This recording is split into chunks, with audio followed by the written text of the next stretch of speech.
এক লোক মারা যাওয়ার আগে তার নাতিকে 3টা উপদেশ দিয়ে গেল। 1, ঘরের বউকে কখনো মনের কথা বলবি না।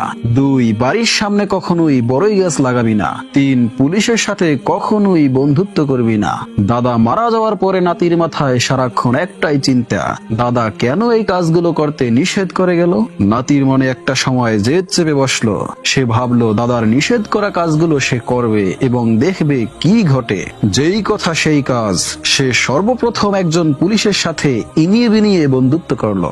মাঝে মাঝে সেই পুলিশ বন্ধুকে বাড়িতে নিয়ে এসে দাওয়াত খাওয়ানো শুরু করলো। পাশাপাশি বাড়ির সদর দরজার সামনে একটি বড়ই গাছ লাগালো।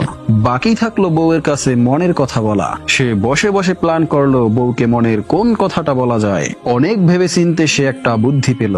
সে বাজারে গিয়ে 3টা ডাব, 3টা গামছা এবং কিছু লাল রং কিনলো। তারপরে বাজার থেকে বাড়ি ফেরার পথে পুকুর ঘাটে বসে ডাবের উপরে লাল রং মেশালো। রং মেশানোর পর গামছা দিয়ে ডাবগুলোকে এমন ভাবে পেঁচিয়ে ফেললো যাতে দেখে মনে হয় গামছার ভিতরে মানুষের কাটা মাথা রাখা আছে। তারপরে দৌড়াতে দৌড়াতে বাড়িতে এসেই ভং ধরে বউকে বলল, ওগো সর্বনাশ হয়ে গেছে, আমি তো 3টা মানুষকে খুন করে ফেলেছি, তুমি এই কথা কাউকে বইলো না প্লিজ। তারপর স্বামী স্ত্রী দুজনে মিলে একটা গর্ত করলো। সেই গর্তে 3টা কাটা মাথা মানে ডাব পুঁতে রাখলো। তারপরে অনেক দিন কেটে গেল, কোনো প্রকার সমস্যা হলো না। নাতি বসে বসে দাদার কথা ভাবছে আর হাসছে। শালা বুইরা, সবই তো করলাম, কিছুই তো হইল না। সবকিছুই ঠিকঠাক যাচ্ছিল। ব্যাপারটা এক সময় সে ভুলিয়ে গেল। হঠাৎ একদিন তার বউয়ের সাথে তার প্রচুর ঝগড়া হলো। রেগে গিয়ে তার বউ বলল, তোর গোপন কথা আমি ফাঁস করে দিব, ওয়েট। বউ তখন স্বামীর পুলিশ বন্ধুকে ফোন করে বাড়িতে রাখলো। পুলিশ আসার পর লোকটির বউ পুলিশকে গর্তের কাছে নিয়ে গিয়ে বলল, এখানে 3জন মানুষের মাথা আছে, আমার স্বামী এদেরকে খুন করছে। গর্ত থেকে পুলিশ গামছা পেছানো 3টা মুন্ডু বের করলো। গামছা খুলে দেখা গেল 3টা ডাব। বউ তখন বলল, এখানে তো মানুষের মাথা ছিল, নিশ্চয়ই আমার স্বামী মাথা চেঞ্জ করে ডাব পুঁতে রাখছে, আমি নিজে সাক্ষী। পুলিশ সঙ্গে সঙ্গে লোকটাকে বলল, অ্যারেস্ট হিম। লোকটি দৌড় দিতে যাবে, ঠিক তখনই সদর দরজায় বড়ই গাছের কাটা পায়ে লেগে লোকটি পড়ে গেল। সে পালাতেও পারল না। পুলিশ তাকে ধরে থানায় নিয়ে গিয়ে মারতে মারতে জিজ্ঞেস করলো, বল মুন্ডুগুলা কোথায় লুকিয়ে রাখছিস। লোকটা তখন আকাশের দিকে মুখ করে কাঁদতে কাঁদতে বলল, দাদা আমারে বাঁচাও, আমার শিক্ষা হয়ে গেছে, আমারে বাঁচাও। প্রিয় দর্শক, এই গল্পের উপদেশগুলো আমাদের জীবনের প্রতিটি পদক্ষেপে সাবধানতা ও চিন্তাশীলতার প্রয়োজনীয়তার কথা মনে করিয়ে দেয়।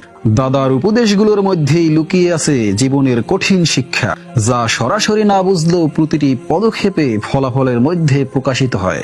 দাদার প্রথম উপদেশটি ছিল, ঘরের বউকে কখনো মনের কথা বলবি না। বলা হয়ে থাকে প্রতিটি সম্পর্কের মধ্যেই কিছু কথা ব্যক্তিগত রাখাই ভালো, যাতে বিপদের মুহূর্তে সেই কথাগুলো হাতিয়ার হয়ে না ওঠে। অতিরিক্ত বিশ্বাসে ব্যক্তিগত গোপনীয়তা হারিয়ে যেতে পারে, যা ভবিষ্যতে সমস্যার কারণ হতে পারে। দ্বিতীয় উপদেশটি ছিল, বাড়ির সামনে বড়ই গাছ লাগাবি না।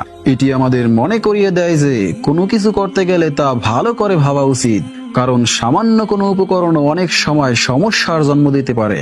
এক্ষেত্রে বড়ই গাছটি ঘটনার গতিপথে গুরুত্বপূর্ণ ভূমিকা পালন করছে।